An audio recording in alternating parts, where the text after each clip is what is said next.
Assalamualaikum warahmatullahi wabarakatuh. Kami dari kelompok 10 akan mempresentasikan materi tentang hipotesis penelitian yang terdiri dari pengertian, syarat-syarat hipotesis, jenis-jenis hipotesis, perumusan hipotesis, pengujian hipotesis, dan peran hipotesis. Nah, saya Nurul Yulianisi. Di sini saya akan menjelaskan tentang pengertian hipotesis, syarat hipotesis, dan jenis-jenis hipotesis.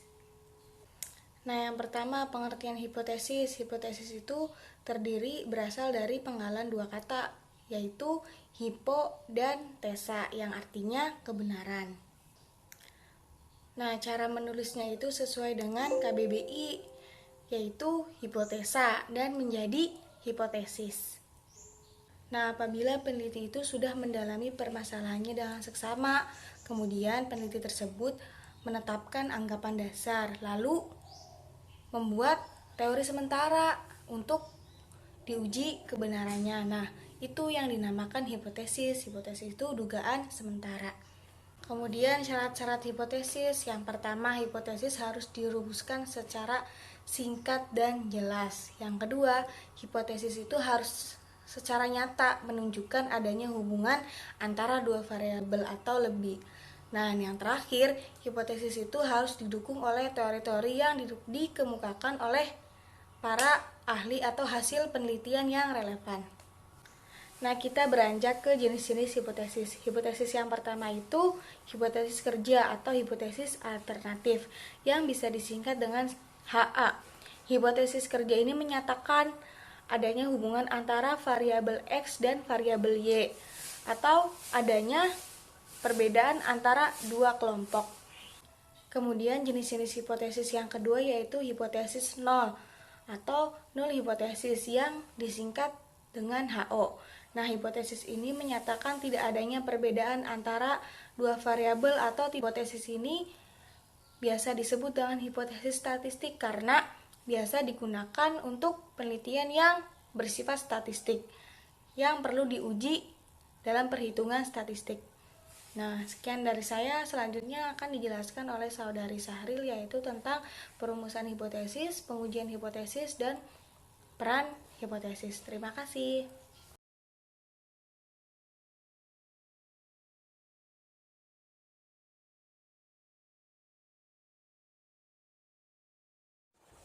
Saya Sare Sobirin akan melanjutkan materi bagian D tentang perumusan hipotesis. Perumusan hipotesis memiliki seni tersendiri. Peneliti harus sanggup memfokuskan permasalahan sehingga hubungan yang terjadi dapat diterka. Adapun menggali hipotesis, peneliti harus mempunyai 3 tahapan. Yang pertama, harus mempunyai banyak informasi tentang masalah yang akan dipecahkan dengan cara banyak membaca literatur yang berhubungan dengan penelitian yang sedang dilakukan.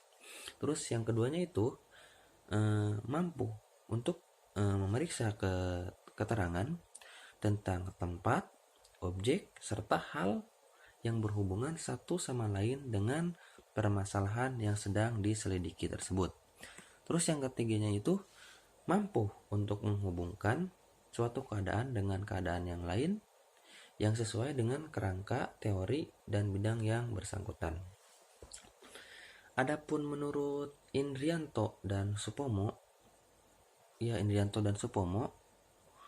pertimbangan kriteria tertentu sebagai acuan dan penjelasan sebagai berikut.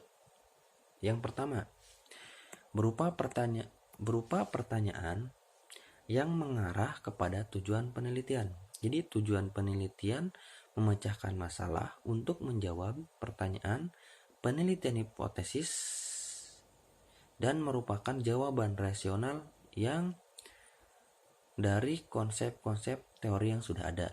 Terus yang keduanya itu berupa pertanyaan yang dirumuskan dengan diuji serta bertujuan untuk menguji teori dan hipotesis maka akan diuji.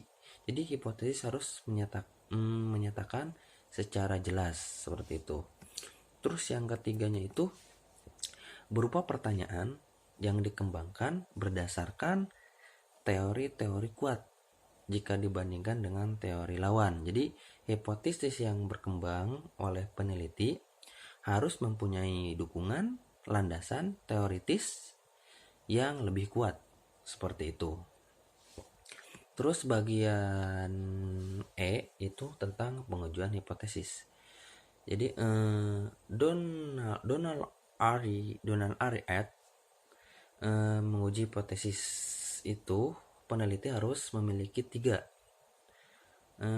yang diperlukan. Yang pertama itu menarik kesimpulan tentang konsekuensi yang dapat diamati apabila itu benar, seperti itu.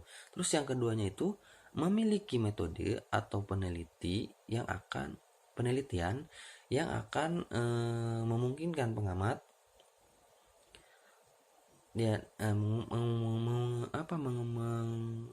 memungkinkan pengamat untuk melakukan apa yang diperlukan untuk menunjukkan apa akibat kebenaran atau tidak. Akibat itu benar atau tidak, seperti itu. Terus yang ketiganya itu mengumpulkan data yang dapat dianalisis untuk menunjukkan apakah hipotesis itu didukung atau tidak, seperti itu. Dan pengujian ini ya bertujuan untuk menguji atau merupakan proses yang mencakup panjang dan memerlukan akurasi yang tepat dan sistematis, seperti itu. Dan apabila data yang diteliti adalah data sampel yang merupakan bagian dari populasi, maka pengujian hipotesis adalah peneliti mengenai karakteristik sesuatu yang didukung dengan landasan yang diuji kebenarannya, seperti itu. Terus yang bagian F adalah tentang peran hipotesis. Secara garis besar, hipotesis penelitian mempunyai peran sebagai berikut. Yang pertama adalah memberikan batasan dan memperkecil jangkauan penelitian. Yang kedua itu memfokuskan perhatian dalam rangka pengumpulan data. Yang ketiga adalah sebagai panduan dan pengujian serta menyesuaikan dengan fakta atau data. Yang keempat itu membantu mengarahkan dalam mengidentifikasi variabel yang akan diteliti. Ya, mungkin sekian dari kelompok kami. Terima kasih. Wassalamualaikum warahmatullahi wabarakatuh.